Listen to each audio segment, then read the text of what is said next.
இந்த கூட்டத்தினுடைய மிக முக்கியமான நோக்கம் அமைப்பினுடைய பெயர்லே இருக்கும். ஸ்வதேசி ஜாகரன் மஞ்ச். ஸ்வதேசி என்ற வார்த்தை நம்ம எல்லாருமே பல தடவை கேள்விப்பட்டிருப்போம். தமிழ்நாட்டில் ஸ்வதேசினா நமக்கு உடனடியாக கப்பலோட்டிய தமிழர் அவர் ஞாபகத்துக்கு வரும். ஸோ ஸ்வதேசி இந்த வார்த்தை நமக்கு புதுசு கிடையாது. ஸோ ஜாகரன்றது விழிப்புணர்ச்சி ஏற்படுத்துறது, அதற்கான மஞ்சுனா மேடைன்னு அர்த்தம். ஆகவே சுதேசி எண்ணங்களை விழிப்புணர்வு ஏற்படுத்தி செயல்படுத்துவதற்கான ஒரு மேடை, ஒரு ஆர்கனைசேஷன் சொல்லலாம். ஸோ இது ஒரு வாலண்டியர் அமைப்பு, தன்னார்வ அமைப்பு. இது ஒரு அகில பாரத அளவு இருக்கக்கூடிய ஒரு அமைப்பு. அப்போது ஸ்வதேசின்னு சொல்லும் பொழுதே இட் கனெக்ட்ஸ் டு எக்கனாமிக்ஸ். நாட்டினுடைய பொருளாதாரத்தை மையப்படுத்தி தான் சுதேசி. ஏன்னா பொருளாதார வளர்ச்சி என்பது அந்த நாட்டுடைய பொருளாதாரம் வெளிநாட்டுக்கு போகாமல் அந்த நாட்டுக்குள்ளே இருந்தால் அது ஸ்ட்ரெங்தனிங் ஆகும்.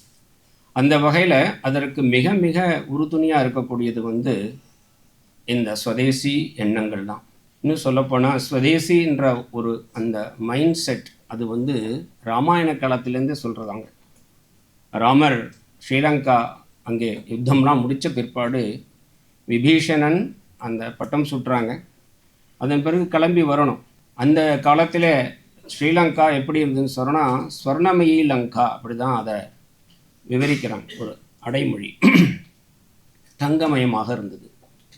ஸோ அப்படிப்பட்ட எல்லா விதமான ஒரு வளங்களும் நிறைந்த அந்த ஸ்ரீலங்காவை ஆண்டு கொண்டிருந்த அந்த விபீஷணன் ராமரிடத்தில் என்ன சொல்கிறாருன்னா, நீங்கள் இதை நீங்களே எடுத்துக்கிட்டு நீங்களே ராஜாவாக இருங்க, ஸ்ரீலங்காவை நீங்களே ஆளுங்க அப்படின்னு சொல்கிறார். So everybody would have got tempted. ஏன்னா அப்படிப்பட்ட சூழ்நிலை அங்கே இருந்தது. அப்போ ராமர் சொல்லக்கூடிய வாக்கியம் நமக்கெல்லாம் அது ஒரு பெரிய முன் உதாரணமாக வழிகாட்டியாக இருக்குது. ஜனனி ஜென்ம பூமிஷ்ட சொர்க்காதப்பி கரியசி, அவர் சொல்கிற வார்த்தை. ஜனனின்னா தாய்நாடு, தாயாருக்கு பேர், அம்மாவுக்கு பேர் ஜனனி. ஜென்ம பூமி உங்களுக்கெல்லாம் தெரியும், தாய்நாடு. ஸ்வர்காதப்பி கரியசி, சொர்க்கத்தை விட சிறந்தது, மேலானதுன்னு சொல்கிறாங்க. அப்போது அந்த ஸ்வதேசி உணர்வு ராமரே நமக்கெல்லாம் வழிகாட்டி இருக்கிறார். அப்போ இந்த எண்ணம் என்பது புதுசாக ஏதோ இந்த நம்ம அமைப்பு சொல்லலைங்க. இது ஏற்கனவே இதை பல பேர் பல ஆண்டுகளாக நம்முடைய முன்னோர்கள் கடைபிடித்து கொண்டு வந்த விஷயம். அப்போது இதுக்கு ரெலவன்ஸ் இருக்குது. இன்றைக்கும் கூட இந்த நாட்டுக்கு எந்த நாட்டுக்குமே சுதேசி எண்ணம் இல்லைன்னு சொன்னால் அந்த நாடு முன்னேறாது. எந்த நாட்டு மக்கள் தன் நாட்டு பற்றி ஒரு செல்ஃப் ப்ரைடு, ஒரு சுவாபிமானம் இல்லையோ அந்த நாடு வளராது. உங்களுக்கு நல்லாவே தெரியும். ஒரு காலத்தில் நம்ம நாட்டை ரொம்ப அபமானகரமான பார்த்த நிலைமை மாறி இன்றைக்கி எப்படி இருக்குது? நம்ம நாடு தைரியமாக உலகத்தினுடைய அரங்கத்தில் எல்லாரும் ஏற்றுக்கொள்ளக்கூடிய வகையில், விரும்பி வரக்கூடிய வகையில் இன்றைக்கி ஒரு சூழ்நிலை மாறும். ஆகவே இந்த மாற்றத்திற்கு இந்த சுதேசி உணர்வு மூலமாக நம்ம என்ன பண்ண நினைக்கிறோம்னு சொன்னால், பொருளாதாரத்தில், எக்கனாமிக்கில் we want to be number 1. நம்ம நாடு 1947 கூட இன்னும் கொஞ்சம் முன்னாடி போனீங்கன்னா சொன்னாக்க கிட்டத்தட்ட ஒரு 1700 பிரிட்டிஷ் இந்த நாட்டுக்குள்ளே வரும்பொழுது நம்ம நாட்டினுடைய பொருளாதாரம் உலக வர்த்தகத்தில் 26% நம்ம நாட்டினுடைய பங்களிப்பு இருக்குது.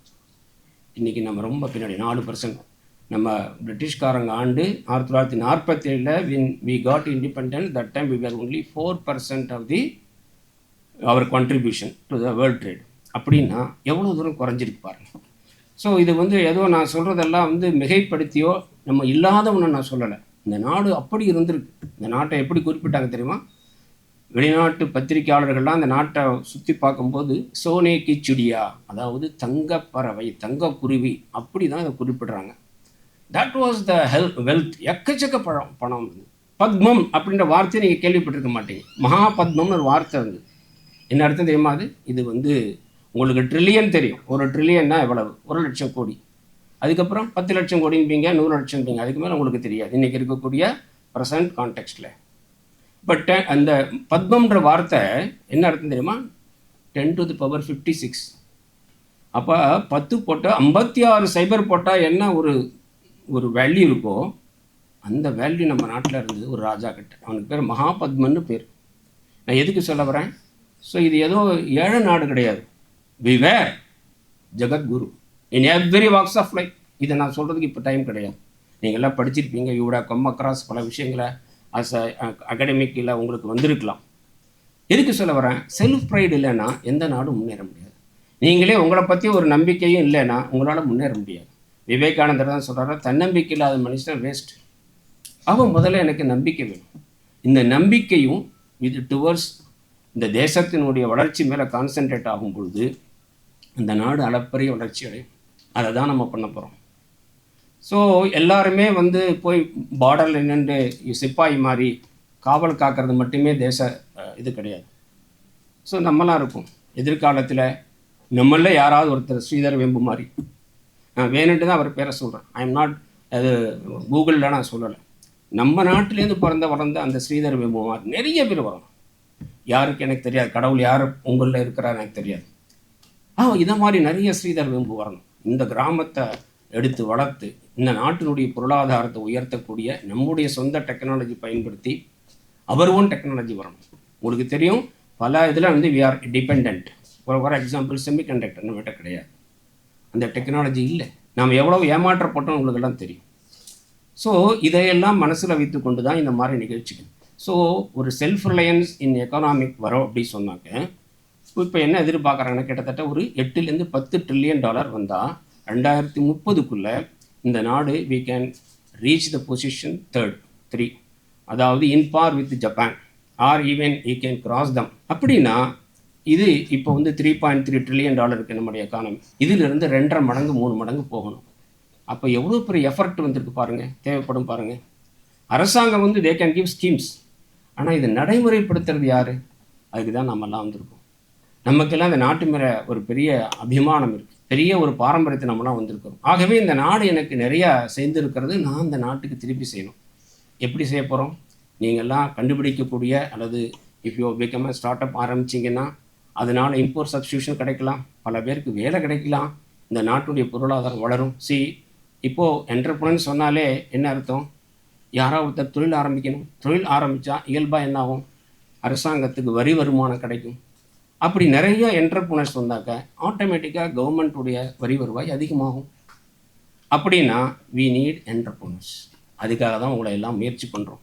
எல்லா மாணவர்களையும் நம்ம தேசத்தினுடைய இன்றைக்கு இருக்கக்கூடிய சூழ்நிலையில் out of 140 crore 36 crore between the age group of 19 to 25 இந்த ஒரு டைனமிக் வேலை செய்யணும் ஆசை இருக்கும், ஒரு துடிப்பு இருக்கும். இந்த குரூப் உலகத்தினுடைய ஸ்டாட்டிஸ்டிக்ஸ் என்ன தெரியுமா சொல்லுது?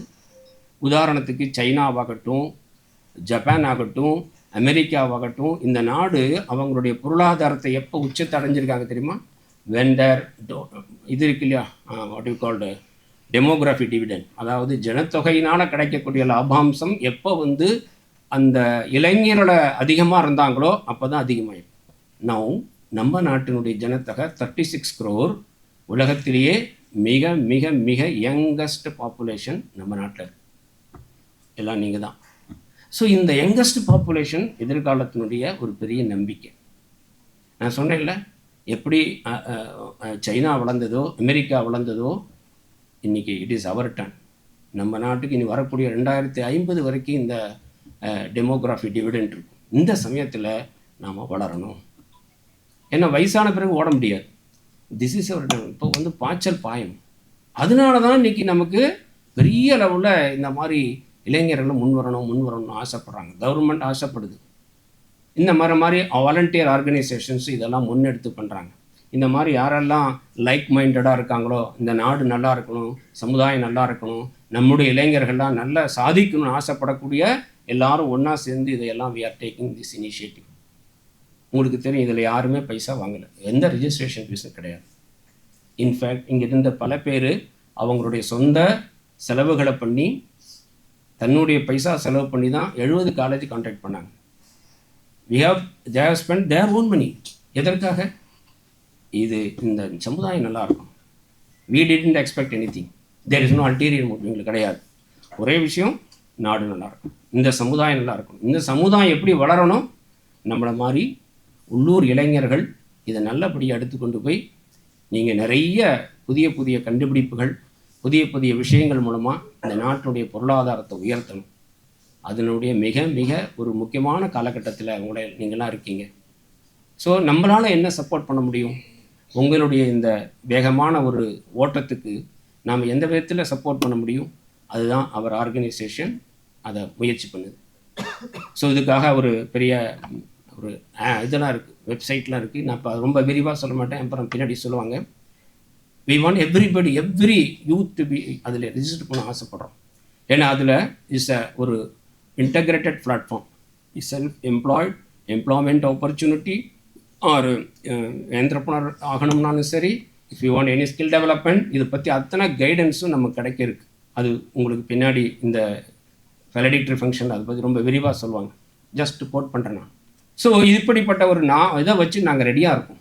எங்களுக்கு தேவை உங்களை மாதிரி நல்ல இளைஞர்கள், இந்த நாட்டை நேசிக்கக்கூடியவங்க, இந்த நாட்டு வளர்ச்சியில் அக்கறை உள்ள உங்களை மாதிரி இளைஞர்கள் முன் வந்தால் எங்களுக்கு கூட உங்களுக்கு உதவி பண்ண தயாராக இருக்கும். இதுதான் இந்த நிகழ்ச்சியோட background. So we have 2 kind of approaches. ஒன்று வந்து அர்பன் ரயிலில், இன்னொன்று ரூரலில். ரூரல்னால் கிராமப்புறங்களில் அது இப்போ அதை பற்றி பேச பொதுவாக அவங்களுக்கு தெரிஞ்சுக்கிட்டீங்கன்னா போகிறோம். அங்கே விமன் எம்பவர்மெண்ட் மூலமாக வேல்யூ ஆட் பண்ணக்கூடிய சில விஷயங்கள் மூலமாக அவர்களுடைய பொருளாதாரத்தை உயர்த்துறது.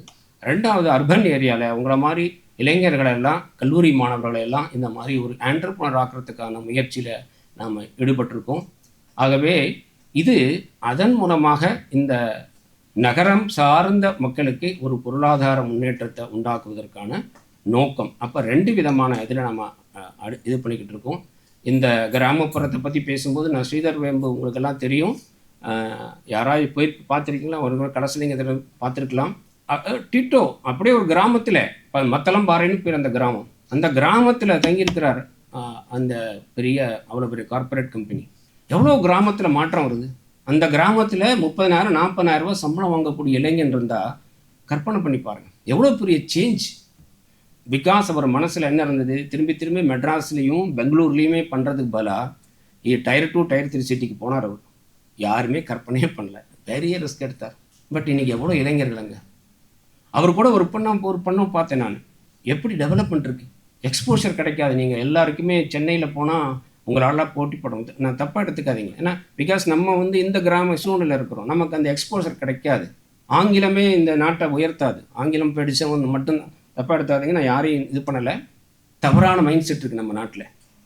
ஆங்கிலம் படித்தாதான் எத்தனை தமிழ் படித்தவங்க நம்ம கிராமத்திலேயே நம்ம பார்க்குறோம். அவன்கிட்ட எல்லாம் நல்லா ஐடியா இருக்கும். ஆனால் இங்கிலீஷில் 34 மார்க் வாங்கினா அவன் பாஸ் பண்ண முடியாது. என்ன வேணா இருக்கட்டும், அவனுக்கு சயின்ஸ் நல்லா புத்தி இருக்கும், ஈ கேனாட் பாஸ். நம்ம நாட்டு சிஸ்டம் அப்படி தான் இருக்குது. இன்னும் கூட நம்ம சொல்லிக்கிறோம் 75 வருஷம் முடிய போகிறதுன்னு. So far we have not corrected. சரி போட்டோம், அது பாலிசி. இப்போ நம்ம என்ன சொல்கிறோம், நம்ம இந்த மைண்ட் செட்லேருந்து விலகி நம்ம இளைஞர்கள்லாம் சாதிக்க முடியும். கிராமப்புறத்தில் பிறந்து தடை கிடையாது. அண்ணாதுரை மயில்சாமி இதில் இருந்தார் இல்லையா, ஐஎஸ்ஆர் இதில். அவர் எங்கேருந்து வந்தார்? ஈஸ்வரமா கோதவாடி கிராமத்துலேருந்து வந்தார். எத்தனை பேர் கிராமத்துலேருந்து வந்தவங்க இருக்காங்க. இது ஒரு தடையாக இருக்கக்கூடாது. அதனால தான் நாம் இது இங்கே நடத்த மாதிரி இதே போல் நம்ம வரக்கூடிய காலகட்டத்தில் மற்ற அடுத்தடுத்த சிட்டிஸில் நடத்த இருக்கோம். ஸோ இது முதல்ல ஆரம்பிச்சிருக்கிறோம். உங்கள் எல்லாருடைய ஒத்துழைப்பினாலையும் நீங்களாம் தரக்கூடிய ஆதரவுனாலையும் இதை நாம் இன்னும் விருதுநகர் மாதிரி, தூத்துக்குடி மாதிரி, திருநெல்வேலி மாதிரி அங்கெல்லாமே நடத்தும். அப்போ அங்கே இருக்கக்கூடிய நிறைய உள்ளூர் இளைஞர்களுக்கு வாய்ப்பு ஏற்படும். ஸோ அந்த வகையில் இந்த நிகழ்ச்சி இது ஒரு பெரிய பயணம். நாளைக்கே நடக்கக்கூடிய விஷயம் கிடையாது. ஆனால் நம்மெல்லாம் இப்போ ஒரு பங்குதாரர்களாக இருக்கணும். எதிர்காலத்தில் நமக்கு அடுத்து ஒரு 10 வருஷம் கழிச்சோ அப்போ உலகம் பேசும் பொழுது நம்ம நினச்சிக்கலாம், என்னால் ஒரு சின்ன ஒரு contribution towards the economic development. இந்த செல்ஃப் ரிலையன்ஸில் என்னுடைய ஒரு பங்கு இருந்து, என்னுடைய ஒரு ஸ்டார்ட் அப் இருந்து. இங்கே ஒருத்தர் வந்திருக்கிறார், அவர் நந்தகுமார்னு பேர். அவர் ஒரு ஸ்டார்ட் அப் ஒன்று வச்சுருக்கிறார். இருக்காரா நந்தகுமார்? அவர் என்ன பண்ணாருங்க, 26,000 ஒரே ஒரு ரேடியோ காலருக்கு இம்போர்ட் பண்ணிட்டு இருந்தாங்க ஃப்ரம் ஆஸ்திரேலியா. 26,000 ரூபா ஒரு கருவி இவர் டிசைன் பண்ணி கொடுத்தார் 300 ரூபாயில். ஜஸ்ட் இமேஜின், 300 ரூபா எவ்வளோ பெரிய இம்போர்ட் சப்ஸ்டியூஷன். இது இன்னொரு அம்மா பண்ணி அவங்க இந்த லாக்கர் பண்ணுறாங்க, அவங்களது இம்போர்ட் சப்ஸ்டியூஷன். சைனாலேருந்து வரக்கூடிய பொருளுக்கு எவ்வளோ நம்ம இந்த மாதிரி எத்தனை விஷயங்கள் நம்ம நாட்டில் குட்டி கிடக்கு. பஞ்சமாக இல்லை, திறமையாக இல்லை. ஸோ இன்றைக்கி எல்லாத்தையும் இந்த திறமையெல்லாம் ஒருங்கிணைக்கணும், அவங்களுக்கு வாய்ப்புகளை ஏற்படுத்தி தரணும். அப்படி பண்ணாக்க நிச்சயமாக சந்தேகமே கிடையாது, 100க்கு 150% நான் சொல்லுவேன். நம்மள எத்தனையோ ஸ்ரீதர் வேம்பு இருப்பீங்க, எத்தனையோ அண்ணாதுரை இருப்பீங்க, எத்தனையோ பேர் இன்னும் கூட எதிர்காலத்தில் வரக்கூடிய பல்வேறு விதமான இதிலே இந்த கிராமப்புறம் இந்த சக்ஸஸ் பண்ண எத்தனையோ பேர் இருப்பீங்க. அதில் நிச்சயமாக இறைவன் உங்களை எல்லாருக்கும் ஒரு நல்லதொரு வாய்ப்பை கொடுக்கணும். எங்களுடைய ஆசை என்னென்னா, இந்த மாதிரி உங்களை மாதிரி நல்ல இந்த மாதிரி முயற்சி பண்ணக்கூடிய அத்துணை இளைஞர்களும் எங்கள் கூட வரணும். நாங்கள் உங்கள் கூட இருந்து இந்த விஷயத்தை படிப்படியாக மேலே கொண்டு போகணும். We want to do it as a hand holding exercise. கடைசி வரைக்கும் உங்கள் கூட இருக்கணும்னு ஆசைப்படுறோம். அதனால் நீங்கள் எல்லோரும் இதில் இது பண்ணுங்கள். பின்னாடி இந்த இதை பற்றி விவரமாக நம்ம தெரிந்து கொள்ளலாம். இப்போதைக்கு நான் சொல்ல வந்தது இதுதான். ஆகவே இந்த இந்த ஒரு ஜர்னின்னு சொல்ல இந்த ஒரு பயணம் இருக்குது. இது வந்து ஆரம்பிச்சிருக்கிறோம். இன்னைக்கு பல இடங்களில் பல விஷயங்கள் நம்ம போக வேண்டியிருக்கு. ஆனால் ஒரு விஷயம் மட்டும் நான் உறுதி கொடுத்துட்டு நான் முடிக்கிறேன். இங்கே என்னுடைய இந்த அமைப்பு வந்து ஆல்ரெடி நான் சொன்ன மாதிரி it is an volunteer organisation. இதில் நமக்கு எந்த அல்டீரியர் மோட்டிவ் கிடையாது. ஆகவே நீங்கள் தைரியமாகவும் ஒரு நம்பிக்கையோடனும் திறந்த மனதோடையும் எங்களை அணுகலாம். உங்களுக்கு எந்தெந்த நேரத்தில் எந்தெந்தெல்லாம் ஒரு தடங்கள் வரலாம் போக போக, அதாவது ஸ்ட்ரகிள் பண்ணலாம், சேலஞ்சஸ் வரலாம், அப்போல்லாம் நம்ம இவங்க கூட நிச்சயமாக இருப்போம். இந்த மாதிரி அமைப்புகள் இன்ஸ்டிடியூஷன்ஸ்லாம் அவங்க கூட இருப்பாங்க. ஆகவே அந்த கேரண்டி நான் உங்களுக்கு சொல்கிறேன். ஏன் இதை சொல்கிறேன்னா, இப்போ நீங்கள் ஆரம்பிக்கும் போது before you are pitching your ideas தைரியமாக பண்ணுங்கள். நாம் கூட இருக்கோம். உங்களோட எல்லா ஸ்டேஜ்லேயும் உங்கள் கூட இருப்போம். ஃபஸ்ட்டு செகண்ட் தேர்டு மட்டுமே ஜெயித்தவங்க கிடையாது. ஜெயிக்காதவங்களை பற்றி கவலைப்படாதீங்க. இன்னொரு வாய்ப்பு நமக்கு கிடைக்கும். ஆகவே கடவுள் உங்கள் எல்லாருக்கும் நல்ல ஒரு திறமை, ஒரு நல்ல என்ன சொல்கிறது மனது எல்லாம் கொடுத்து இந்த நிகழ்ச்சியை எல்லாரும் வெற்றிகரணும் நான் இறைவனத்தில் பிரார்த்தித்து நிறைவு செய்கிறேன்.